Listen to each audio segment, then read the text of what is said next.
Welcome to the Left of Str8 Show, where we talk entertainment, music, books, foodies, and more each week with special guest interviews of interest to the LGBTQ community and our straight allies. Direct from the entertainment capital of Northeast Ohio. Your host, Scott Fullerton, chats with some of your favorite entertainers, celebrities, newsmakers, and behind-the-scenes people across the country and around the world who make it all happen. So sit back, grab your favorite beverage, and let's start talking.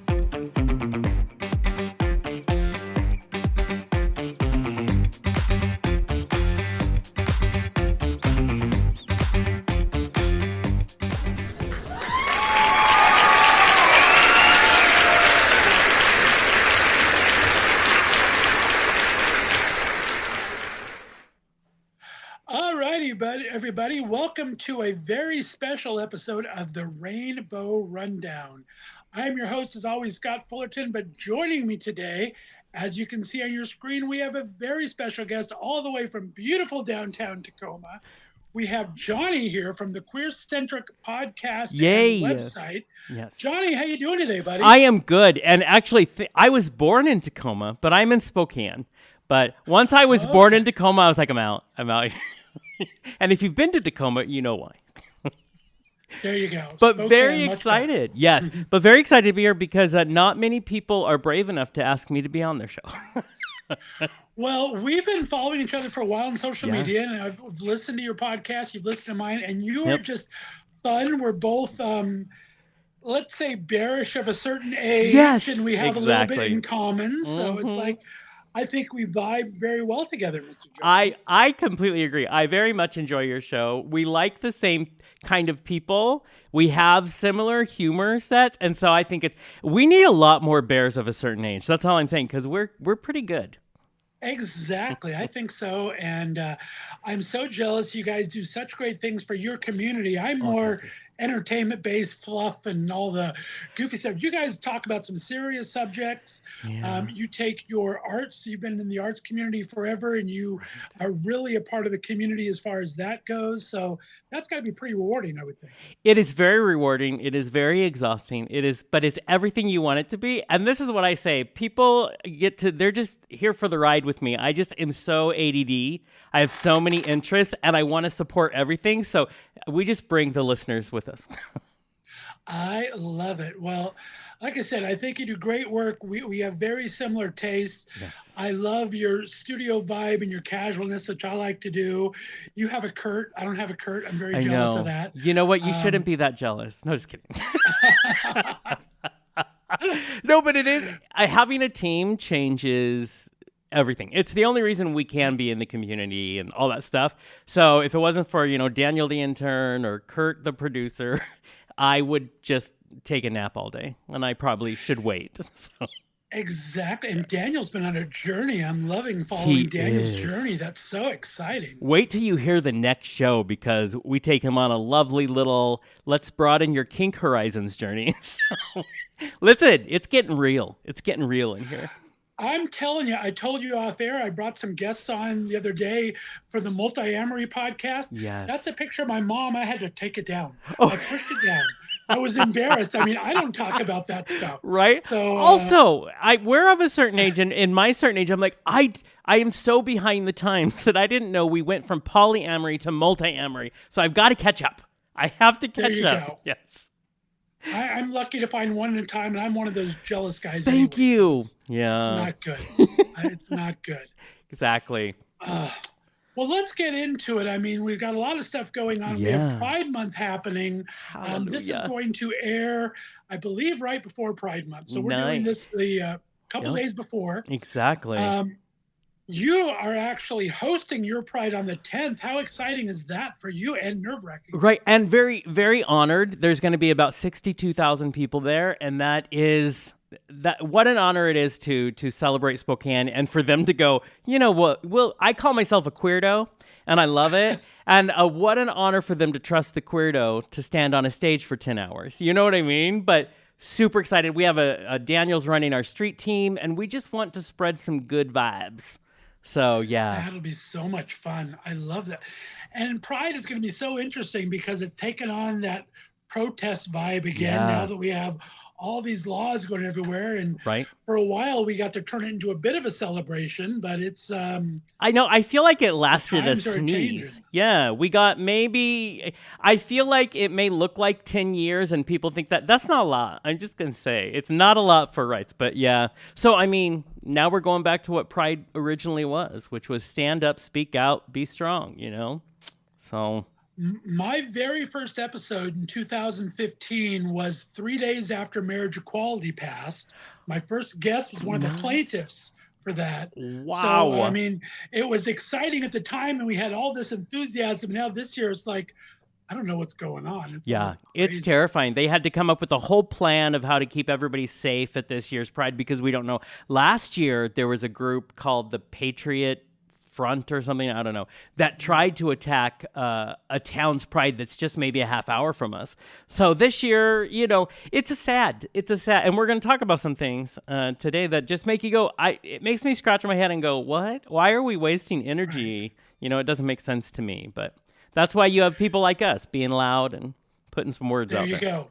That's our job. We're here to bring attention to it, and if they don't mind listening to us, we're gonna share the news. And even if they do mind, we're gonna share the news. Yeah, exactly. Well, I mean, there's been, like you said, we have a couple of stories right off the bat of some things that are happening in LA and in the country in general. Why don't you start talking about Dodgers Pride Night, because that's been a basketball, tennis ball, back and forth. Right, exactly. Some sports thingy. I don't know. I will say I've been back in the Northwest for a couple years, but I was down in LA for about 4 or 5 years. And so I remember Pride Night at Dodger Stadium. It's a huge deal. The LA Pride Center is gigantic. I mean, I went and saw my doctor there all the time. They have a whole medical wing. This is a big deal. And so they have Pride Night, and then the Dodgers, they tend to give awards out before the game. They're going up against San Francisco. Enter the name if you know it here.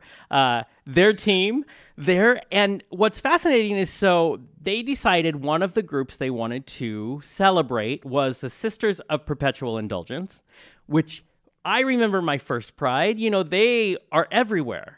Just this amazing, they're the nuns you'll see at these different cities with the white faces and the habits and everything. Absolutely amazing. Well, there was this huge backlash, mostly from the Conservative Catholic League, saying, how dare you? They're anti-religion, and they're not any of these things, but in good form, just like a lot of the conservative right, they are just saying what they say, which is these people are anti-religion, anti-this. They don't obviously understand the sisters very much, and so the Dodgers shockingly pull and say, we have to uninvite you. Which, listen, in the gay community, we all know you don't uninvite after you invite. That is a big faux pas, right? And so they did it. And so there's this big, I mean, even Ted Cruz got in on it. And that never good when he's in. And so the LA Pride said, well, if you're going to do that, we're pulling all of our support of Dodgers. And Dodgers was like, uh-oh, what are we going to do? And in the meantime, the mayor of Anaheim was like, you know what? Come down to Angel Stadium and you are welcome on Pride Night here. So we're shaming them. And then, and it's a good thing we did. There came these huge meetings between Dodgers, the sisters, LA Pride, all of this to meet face to face, and the sisters felt like they had a chance to show who they really were, because they feel like all these lies were being said. And I have to say, I am thrilled to say that just the other day, the Dodgers apologized formally and re-invited the sisters, and the sisters, in all their graciousness, were like, you know what, it's good, thank you for reinviting us, we are more than happy, you know, because I'm a spiteful bitch, and I would have been like, I'm not going, how dare you, but they're going, LA Pride has come back in, and you know what the best part of this is? The haters lost. So, exactly. Pride Night's the 16th of June. If you are in Los Angeles area, go. This should be a time to celebrate more than ever, that thank God, when we are being trampled across this country and losing left and right, to me, I count it as a win. So I'm so glad that it's back on Because they're being honored for their charity work. The sisters do a lot of charity work. They were there, they started in 1979 to raise awareness and money for people who were dealing with this disease we dare not even speak of, AIDS. So they have been working their ass off. So I don't even mess with us, you Catholic conservatives. We ain't here for it. And wasn't it interesting that they only attacked one of the groups, even though it's Pride Night? So all of these awards to Minnie, because they thought this would be the easy one to get a win off of. Well, listen, if we taught you anything when we won marriage equality, do not underestimate us. So exactly. Yeah, I thought it was, I mean, they are part of our pride. Like you said, 1979, 10 years, 11 years after Stonewall. I mean, know. They're the OG of pride, I guess, as the cool kids say these days. Right? And I remember when I was a young, preacher's kid, and I would see them before I was, was able to come out on my own. I found them fascinating. I love the way they dress, and it's drag. Drag is an art form. I don't care who you are. You're liars if you say otherwise. Drag has been around forever, and the sisters know how to put it on and do great things and spread love. So I count this as a big win for us and something we should celebrate. And shame on you, Dodgers. Shame on you. Yeah.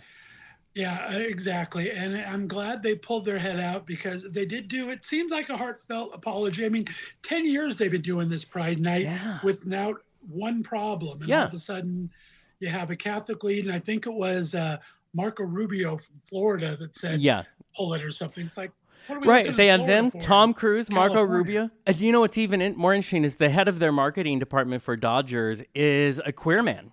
He's the reason why a lot of the pro-LGBT things that happen in Dodgers Stadium get pushed forward. So, I'm sure he had some things to say behind the scenes.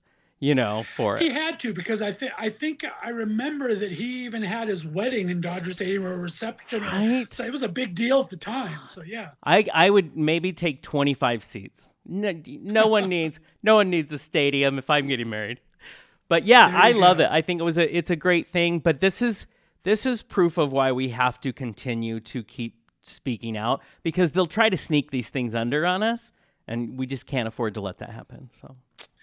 And I think one of the strongest statements that both of them said, both the sisters and the Dodgers, said that they have created this dialogue now where they're going to go to each other first, instead of this just happening in the press like it's been happening. Which I think is amazing. I mean, I do have to give the Dodgers credit for having the conversation instead of just going, because pride can get in the way, and you can be, pride as in the emotion, can get in the way, and you can just be like, hey, we said no, and now we're going to talk. But I heard that it was a really good meeting, that it was a true conversation. And it takes two organizations that are going to be humble enough to listen to each other. And I love it. We don't know how to talk to each other anymore. So it was nice to see that they were able to pull that out. So I will give the Dodgers credit for that. There you go. And then as soon as we kind of resolved that little controversy, now all of a sudden Target's in the middle of a fray. What's going on with that? I'm so tired. I am just so tired. Target is removing, this is the headline, Target is removing some Pride items in certain locations after threats were made to their employee safety. So I'm of two minds. Thank you for worrying about your employees. But let's get and also, what they don't tell you to read the article is these are in stores.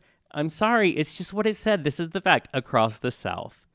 Oh, I'm so surprised. And what was going on, like toddlers throwing tantrums, people would be going in, yelling at employees when they would see, because they have the Pride displays, they've done this forever, and they will take the displays and throw them on the ground, and then, like a little toddler throwing a tantrum, and then yell at the employees and threaten them. This is, I admit it. Yes, you're right. It's scary. They were even, I think they got really mad because their Target this year did a trans-friendly swimsuit line. They called it tuck-friendly and all of that. And, that was just too far. That's basically these people running around. And so Target has pulled, now they say they still stay committed to the LGBT community. They get a lot of money from us because they have been supporting us every Pride for so long. So they're not fully, but they're still they're taking away the trans-friendly stuff because I don't agree with that, but that's what's happening all across the South. Let me see. And Target says our focus now is on moving forward with our continuing commitment to the LGBTQIA plus community and standing with them as we celebrate Pride Month and throughout the year. First of all, are you though? Thank you for standing with part of it. You know what I mean? It's like, but we can't pick and choose. And if you give them an inch, they're going to take a mile. So, and I was just going through some of Target stuff. I do have to say that although I am not a lesbian, I need this hanging on my wall. They did this thing that says, live, laugh, lesbian. And I'm like, oh, that's my new motto. I want to live, laugh, lesbian. So that's still there. They still have, they are great. They must have a really good queer team because they're great at putting humor and being part of us instead of humor that separates us.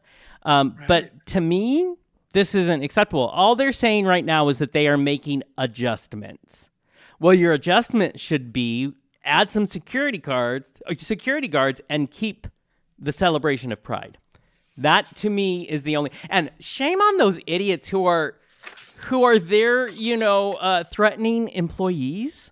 Like, what has happened to this world that is acceptable? Like, can we not just agree and disagree? But we can't. Look at Budweiser and all of these, but we can't let them win. Companies need to stand strong. Already it's problematic for some of these corporations to say that they're gay friendly for a week or just maybe if we're lucky, the whole month of June. But at the same time, can we grow some balls, and just stick to it. Right. Who doesn't love some sticky balls? I'm just saying. So exactly. And that's honestly been one of my issues I've talked about for the last 8 years is I am always on the fence on celebrating these companies that come out once a month for Pride. Exactly. And then all of a sudden it's gone the rest of the year. It's like, do we only buy swimsuits for 1 month or 1 week out of the year? Yeah. I don't understand why we don't have an entire section all year long. Thank you. And here's what I say. You know what? There's plenty of local companies that need our dollars. So maybe we go spend it and get our Pride outfits and regalia at those and stop supporting corporations that in the end, when push comes to shove, don't seem to want to support us. You know what I mean? Right. We're expendable. And I think that's just a horrible, thing to go on. But just my thoughts. Exactly. And I'm one of those gays that remember when Ellen brought that little Target cutie shopper boy on her show. Target was our friends. Remember that? I do. And it was exciting. Listen, I say Target can redeem themselves just like the Dodgers did, but let's see them do it. You know what I mean? Right. Yeah. There you go. Yep. Agreed. Love it. Yeah, crazy stuff. One of the exciting things that I did read about the other day is you guys have been celebrating it on social media. I've been talking about Harvey Milk's birthday this past week. Yes. A huge figure in our LGBTQ community in San Francisco. For those that don't know Harvey's story, there's a whole movie on it. Yeah, and it's an amazing movie. Yeah. Oh my goodness. Yeah. So many great actors. Yeah. From Sean Penn to Dustin Lance. Yeah, Black, who wrote That's it. Him. Yeah, Oh who's my married God, to the wonderful diver Tom Daly, and Exactly. Yeah.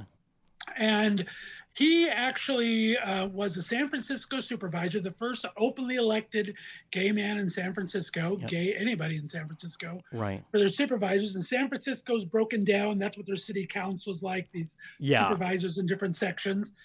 And he was one of the first and only gay person at that time. And he was loud and proud back in 1979 when he got elected. And he got the very first non-discrimination bill of San Francisco passed by 11-1. There was 12 supervisors, 11-1 it passed. The one that did not vote for it ended up assassinating both Harvey Milk and the mayor who signed the bill. So he's turned into an icon in the community. When he moved to the community, he opened this camera shop in the Castro area. If you're not familiar with the Castro, that's a very gay area in San Francisco. Very gay. And he opened his camera shop there. It had an apartment above it, and he lived there. And ever since his death, they've kind of tried to keep it as queer-centric as possible. Exactly. Through different things they had to try to honor his memory. They've had a little picture of him waving from his apartment above ever since, one of those little cardboard cutouts, which I thought was cute. Very. I've seen it as I've gone by. HRC, Human Rights Commission, went into the space for about 10 years. It was a little controversial just because they were selling Harvey Milk t-shirts and things and fundraising, and people was like, I don't know if I want to make money off his name quite that way. Right. But, I mean, HRC does such great things that they got a little bit of a pass, but it was still a little controversy for the 10 years. But now they've been trying to keep it queer-centric, and they've kind of made it a pop-up art space now where you can rent the space out and use it for different things. I thought that was a great idea. Very. Yeah. And what is so great about Harvey Milk, which is why, I mean, so many groups have been celebrating him, but we were more than happy. First of all, he says some of the greatest quotes, but he pushed hope. And in times like these, that's a very hard commodity to have. And so it was way worse when he was, in office, and he was pushing hope all the time, always wanted the young people to find hope. And then one of the things that he did was, because he was so out and proud, and that was not normal in politics or in his position, was encouraging people to come out every day. He wanted the lawyers and the dentists and the everyman to stand up and say, I'm queer, because he knew it would make a difference if we all stood up, because he knew there was way more of us than we were letting on. And he knew the power. And so I've had so much respect for him. I can't imagine what would have happened had he not been assassinated. He was such a movement unto himself. And, a lot has happened because of him, but just imagine what else could have, Right. Yeah. And as you said, representation matters. Yeah. In every walk of life, not just in your supervisors and city council. We're learning on school boards these days with everything happening with book banning and curriculum going there. We need to have representation everywhere. And Harvey was so great at that, saying, speak your truth. He had a great saying that I didn't write down. I'm very mad at myself. But it was just a very powerful, it's like, don't take shit. Be yourself and do it. Yep. That's great. Yeah, because someone asked me, I get asked every week because of being on we're going to be on stage for 10 hours, blah, blah, blah. And they're like, are you afraid? And I'm like, always in the back of your head, you have what could be, but we don't have time to be afraid. And also, nothing gets done if we let the fear lock me in my house. And trust me, I am introverted at heart and would love to do that, but we just can't afford it. So there's no time for fear. You can be wise, but there's no time for fear. And if Harvey taught us nothing, it was that. You know what I mean? So yeah, this is a great time of year. I love celebrating Harvey, and I love remembering why these people are important in our history overall, but in our queer history for sure. Have you been to San Francisco much? Only a couple times from when I lived down in LA. Okay. Talk about one of the only cities that's even harder to afford is San Francisco, but it's amazing. It is, and if I was in tech and made $1,000,000,001, I'd live there for sure. I love that. I think you have to know somebody who knows it first. It's very hard to get around if you're an outsider. Yes. I mean, my first time I went there, I think I spent 20 minutes there and I left because I was so intimidated by the city. But I did end up falling in love with it once I kind of got shown. Very much. And go during, Castro days or any of the, and I'm just saying, it's a good time. Daniel, are you listening? You should try it. It's good for you. It's eye-opening. For the very least. Go, Daniel. I'm telling you, it's a fun time had by all. Yes. I also want to talk about another great figure, Chasten Buttigieg, who was just such a prolific spokesperson for his husband, Pete, when Pete was running for president. Yep. He offered the humor. He offered the realness. I mean, Pete is obviously, once we've got to know him, he's a very laid-back, staid, military-type guy. Yeah. And Chasten was that breath of fresh air that we always had, right? Exactly. And he has written this book that he's currently on a book tour for, and I'm very excited. It's called, I'm trying to find the name of it real quick. I can almost see it in my head. Let me see if I can help. I have it written down, but I just don't. It's a good book. I can tell you that. It's a darn good book. He's I'll going find on it a while we're great, talking here. right, exactly. And he's going on that great tour. It is called. I have something to Yes, tell you. yes, I have there it something is. to tell you. And what we're talking about from Harvey, we all have something to tell Yeah. someone there. But I am excited because he is bringing this book tour to Cleveland on June 9th. So I'm going to spend Oh, you lucky my man. one of my Pride days speaking with Chasten. So I'm very excited about that. I am so and jealous and excited for you all at once. I was honored to have Pete on when he was running for president. He was on my show. We did a 1-hour interview, and it was just amazing. Oh my God. It was right before he really hit big on the campaign trail. And we had talked on his very early day of the campaign, spoke for an hour, got to talk to him, talked about Chasten. He wasn't on it. I got to see their campaign headquarters. I did a road trip from Ohio to California, stopped in Indiana and saw the campaign headquarters. Wow. So I was a very big part of his campaign. That's amazing. But never got to know Chasten until I read this book. Right. And this book talks about not only the relationship, not only Chasten's journey, but a lot about Chasten's beginning, his history, because we knew that he was bullied as a kid. His family didn't accept him in Michigan that much. And this book has some amazing stories on his overcoming so many obstacles and how pride came to him. One of the things I ask my guests all the time is, where did you find your tribe? And he that's talks amazing. about that in his book.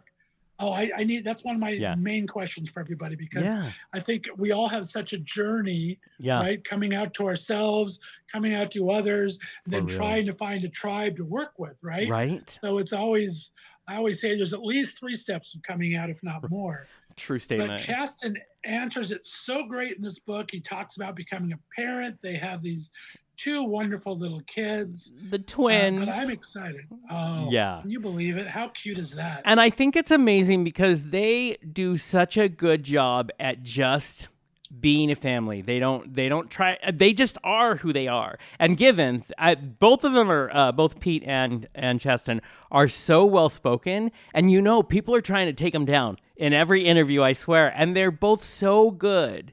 And I had read something about Chasten saying he was fine always standing up for him and his husband.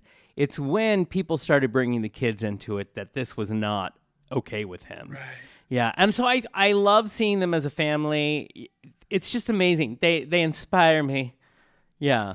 They really do. I mean, like you said, it's not just, they have the kind of, I guess, the nuclear political family, right? Where Pete is going out and doing all the politics, and Chasten's like, we're not going to go there. We're going to keep this away from our kids. Yeah. We're going to have our family time. We're going to have you and me time. I love that the right would give them shit for actually taking parental leave and spending time with their kids. And how many times did Pete put them in their place? It's my favorite kind of things to watch. It makes me, they try to get them on or he took his husband on one of the political trips, just like every other person would take their wife. And boy, he just calls them on the carpet. And that's the other thing that's amazing about them.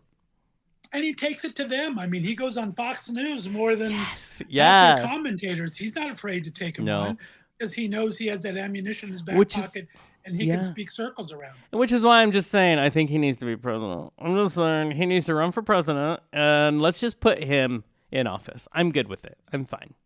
If he's not our first gay president, I don't know who would be a better choice, right? Agreed. Agreed completely. Yeah. All right, so get that book.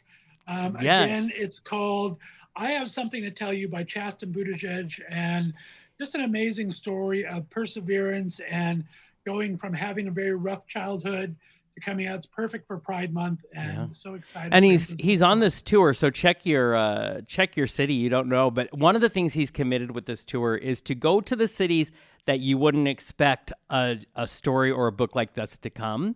I love that he's doing that, going right into the heart of where it gets kind of shady. So, Mayor Pete, I just want to say Spokane, needs you.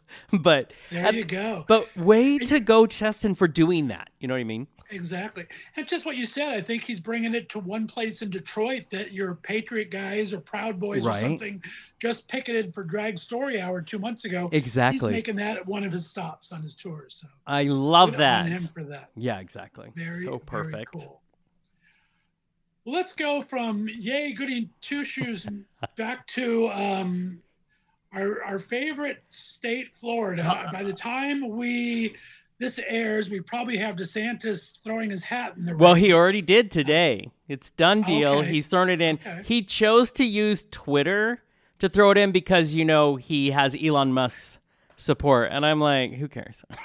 But yeah, he officially did it today. So I threw up, lost a few pounds. But yeah, it's just gross. Yeah. Because his state is the scary. Did you see? I think it was Monday, maybe, NAACP calling for a travel advisory for Florida because it's so dangerous for so many minority groups. Listen, I don't know what he's doing over there. We don't need that in the whole country. So, no, you don't. No. I mean, and he's got people like Dwayne Wade and Gabrielle Union moving back to California because they have a daughter that's trans. Yep. And I mean, you can make bank in Florida. They have all these great tax laws. I could see a lot of reasons to live in Florida, but it's not a safe place for LGBTQ. I know. How dare he put a smudge on our Golden Girls? How dare he do that? The Golden Girls are what? There are queer icons and they loved Florida and he's ruining it. Yeah. Can you imagine if they were still around, what they would be doing right now? Oh my God. We would have a reunion just for this. Oh, it breaks my heart, but I'd love to see what Blanche has to say, or Dorothy. She would not mince words. I have gotten very lucky on my show to become good friends with Stan Zimmerman, who wrote the first season of Golden Girls. Mm-hmm. And I would love to see them do something with what they would be doing. Because I know they have the drag version that's doing so well on stages across the country. So let's just write an episode, guys, of the drag version. Let's talk about this because, Well, as you mentioned, Florida's getting very messy. And we already know the Don't Say Gay. And I swear every week they expand Don't Say Gay. Like eventually, adults aren't going to be able to have any freedom to say gay. I feel really bad because one of the stories that came out is of this teacher in Florida who they were having testing. And so we all remember testing back in school. Your class is not normal. And so she only has half her class. So she has to find a way. She can't have a real lesson plan. So she has to entertain these kids. So she chooses a Disney movie, which let's just say Florida is in war with Disney. So, probably should have known. And she chooses to show the Disney movie Strange World, which has the very first openly gay character. That is a main character. What an exciting thing. Well, some Karen in the school board got really mad and reported her to the Board of Education, and she has since been suspended because she showed a movie. She's saying, hey, and it's a right-wing board member, not shocking. And the teacher is saying, hey, everybody signed a permission slip. All the parents signed a permission slip, and that permission slip said I can show PG movies in my classroom. But of course, they're saying, yes, but this has a gay character. So that's where we have to draw the line. So now this poor teacher none of the teachers in Florida can really teach. It needs to be, you are a babysitter, which is what this teacher was saying. You're a babysitter and you can't connect to your kids. We did a sketch on our radio show about what it's like to have to teach with all the rules now, because it's so insane. And so there is no resolution. I hate a story without a resolution. I enjoy a good story. There is no resolution right now because Florida is the bully right now, and it's winning left and right. They're trying to make it hard for Disney to exist. They're putting tax violations on Disney. I don't know what's his end game here. Does he think there's enough people who are going to go, oh, that's what we want for our country? Let me make Florida the worst, like no one's allowed to be themselves here. And some part of me, maybe naive, has to believe that really, if push comes to shove, we really don't want that for our country. Right. You know what I mean? He has gone 20 steps too far. I mean, look, this is the man who only got elected because Trump supported him. And now he's stabbing Trump in the back and trying to take his thing. Neither of them need to be anywhere near a microphone. You know what I mean? It's so Exactly. Florida is terrifying. I won't go near Florida or Texas currently. They're both so dangerous for queer people, you know? They really are. I mean, and culture wars, unfortunately, people can win on them, but it's not a pretty win if there is one. And I think it brings such larger conversations like Electoral College, and you have these 13 people in South Dakota that are giving so many votes to somebody the same as. It's why they do all the gerrymandering and moving of district lines, and it's a game that the citizen never wins in. We will never win as they play their political game. You know, it's all about winning and not about representing your constituents. You know what I mean? Exactly. Yeah. So that just made me sad. Yeah, exactly. All right. Well, let's finish up on a couple entertainment things, and we'll have a little fun here. I always like to talk about things that are coming up. I mean, this has been a great month. We had Queer Eye debut. We have Wanda Sykes special debut. Yes. All sorts of great things like that. There's a couple things coming up at the end of the month and next month I want to talk about. One, my whole show was founded on entertainment and foodies because, as we said, I'm a little larger bit of a bear man here. And so they have a brand new show coming to Hulu called Drag Me to Dinner, where they're doing a competition of drag queens that put on the most fabulous dinner parties. Exactly. It's being executive produced by David Burke and Neil Patrick Harris, a phenom couple. Which I love. Bianca Del Rio as a judge. I mean, she could read them to filth. Yes. They have an amazing New York drag king working as host, and it's just it looks like so much fun. Doesn't it? I think it's going to be. And it's on a major streaming service, Hulu, of course, like you said, which is a big deal. You know, this isn't what is anymore the new version of primetime, you know, to go there. So listen, we're all dying, especially the gays. We're all dying to see Bianca judge some people. But I also love because aren't the duos, the drag queens, aren't they actually like cooking and trying to throw this party, right? They are. They're in teams of two trying to win against each other. Right. And they get a space and they have to decorate the space. They have to make a theme and cook dinner with that theme. And they have to present the party to it. Because listen, I think Alaska's on it. I mean, they have some prominent queens that are coming to Manila Luzon, all these very fancy queens. And let's be honest, I'm like, a lot of these queens are really good at putting the face on, but I can't wait to see them try to cook. Because oh my goodness, can you imagine? Right? To have to organize and get a party started, first of all, on time. Let's talk about drag time. I'm so excited to see what disasters happen. Oh God, we got Willem is going to be on it, and I think it's going to be crazy. I love Willem. If nothing, it's going to get shady and messy because here comes Willem, and I love that. So I'm excited. Jinx, who is just Jinx is everywhere these days. Oh, I'm so happy. Yes. Doctor Who. I know. She is not messing around. Yeah, celebrated for her Chicago run. I mean, she nailed it. Chicago is known to do stunt casting, which is, let's just get a name. We don't care who they are. They're only going to be a few weeks. They'll get some people in the doors. And then Jinx comes along as a stunt cast and blows it out of the water. Right. And I think that's so exciting. And I love anything Neil Patrick Harris and his husband do, I'm down. You know it's going to be, if nothing else, well put together and classy.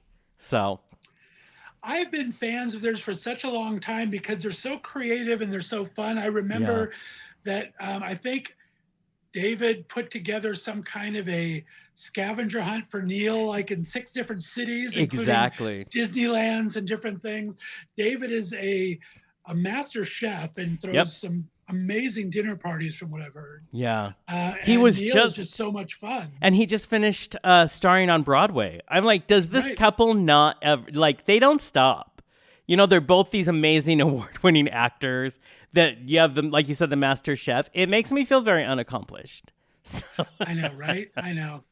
I try not to compare, but I do get a right? little jealous. Exactly. I am excited. You know, Neil Patrick Harris has a you can get a newsletter from him every month, and he writes it all himself. You can get magic tricks come in that, because we all know he loves magic tricks. David doesn't necessarily. And so I'm excited to see what they do with this Hulu show of theirs. It's going to be good. I think it could be a lot of fun. Yeah. I'm just really looking forward to it. And they're, like I said, they're both such good filmmakers. And I wanted to also bring up, I've been very lucky. I get a lot of these little flyers of things all the time. And I'm getting Savannah International Film Festival's coming up. Yes. And they have one of the groups, there's Savannah College of Art and Design, SCAD. They are putting together part of this. They've been doing this film festival for 25 years now. And they have teamed with Amazon Films to create a scholarship where if all these young filmmakers present their films 40 minutes or less, Amazon is giving a $10,000 first prize to the filmmaker who wins and a $5,000 second prize. Wow.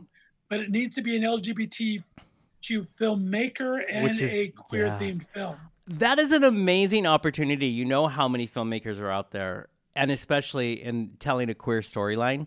That's exciting. Yeah, Amazon's been very supportive. Exactly. Yeah. I think all the streamers have in some way or another. Yeah. So it's really nice to see. Right. And our last story, I'll talk about Netflix. Netflix is having one of the queerest shows I've seen advertised in quite a while, based in the makeup industry. Yep. And it's going to be pretty. Speaking of stunt casting, I mean, you have Kim Cattrall from Sex and the City. Exactly.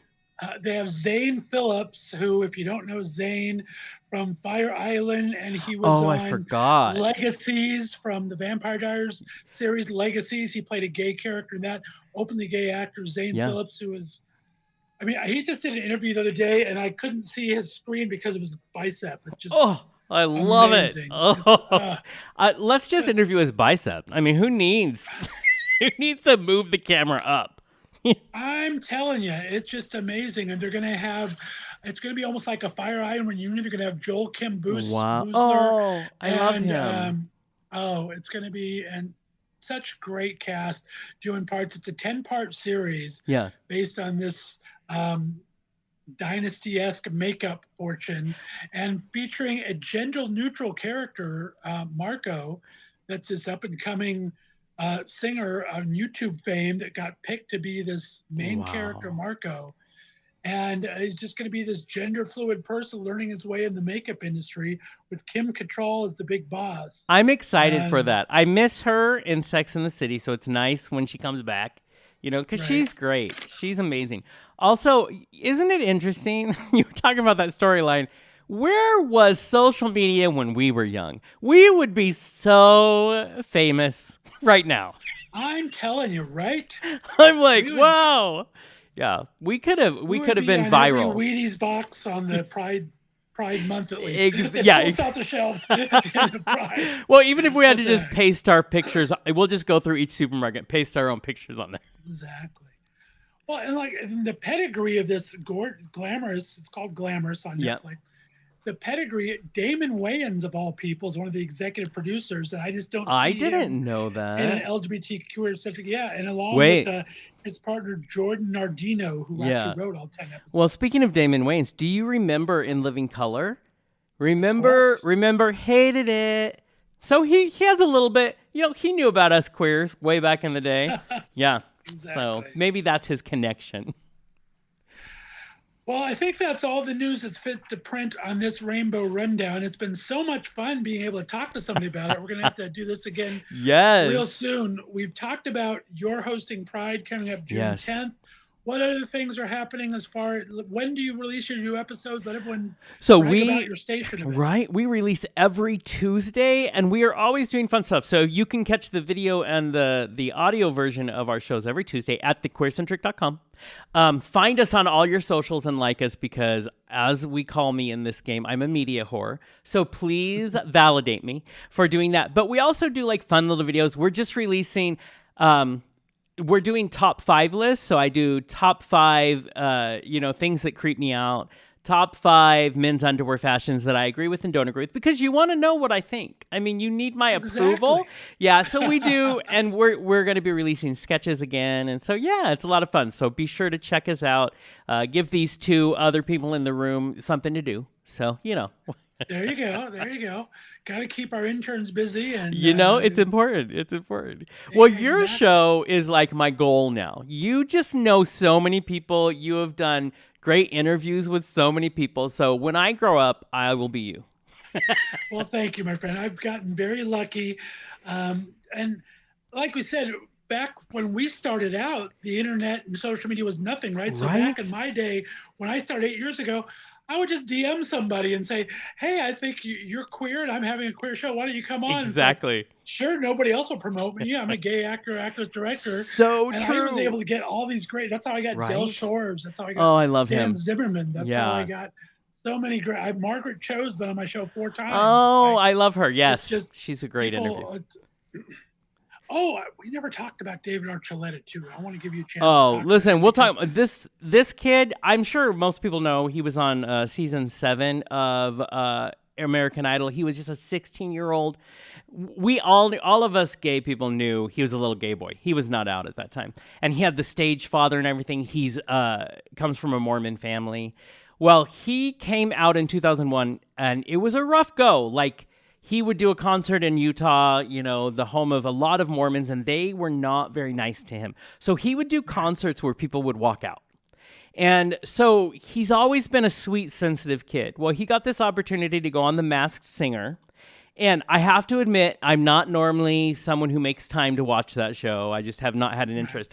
But he was in this the season that just ended, he was on it and he played the macaw and he made it right up to the very final episode. And all I have to tell you is go back and watch all of his performances over. Now that you know the macaw is him, go watch everything. You can't tell me you're not going to get chills. It made me all teary to watch him finding his confidence again in his performance. And he says it now that actually being behind the mask of the macaw gave him the ability to realize why he loved to perform, because he had lost it. And I love that he's found it. He is phenomenal. Go watch all of his. I mean, he covered Celine Dion. He finished with All By Myself was his big one. He did Elton John.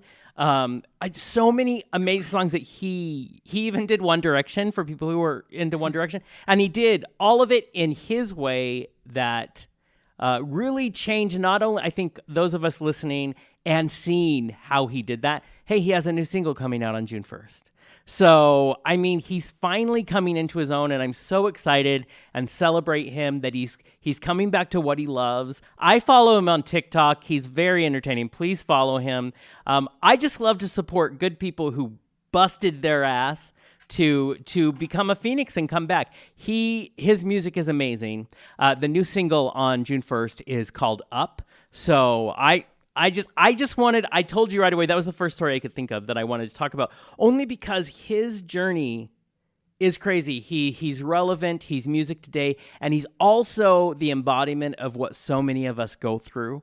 And so, I mean, he's only been out 2 years. He finally realizes he deserves to be authentically who he is. So, and he's just a little cutie. Like, I just want to take him under my wing. He's my son that I didn't know I had. I love him. He is absolutely adorable, and I wanted to make sure we took the time to thank you show, because I watched that show. It's one of the shows it's a guilty pleasure for me, and his journey was amazing on there. He's got an entire album coming out right now. I know. His publicist is actually the publicist for Margaret and for Belinda Carlisle. So yes, oh, give me some Belinda Carlisle. Love it. Yeah. So excited for David. So that's very cool. Yeah, and I think we as the queer community need to rally around these artists that are part of our community, trying to put out some good, solid art. So definitely. I like it. Yes. All right. Well, Jonny, very, very, very happy to have you on the show. So We're much have fun. To do this again sometime. Yes. We'll have to give each other 5 questions and 5 facts. That would be fun. We'll do it to each other here. I am we'll down. Do each other right on the air. No, see, everybody will tune in now. Yeah. Exactly. I mean, right? So I think this has been so much fun. Thanks for putting up with my crazy for the hour. It was worth it and a lot of fun. Well, thank you. Thanks for everyone in the background there over at the Queer Centric. We really appreciate everything you guys do. Woohoo! Thank you. And we will be back next Monday with another episode of the Rainbow Rundown. You're listening to Left of Str8 Show right here on the Left of Str8 Radio Network. Have a great day, everyone. Bye.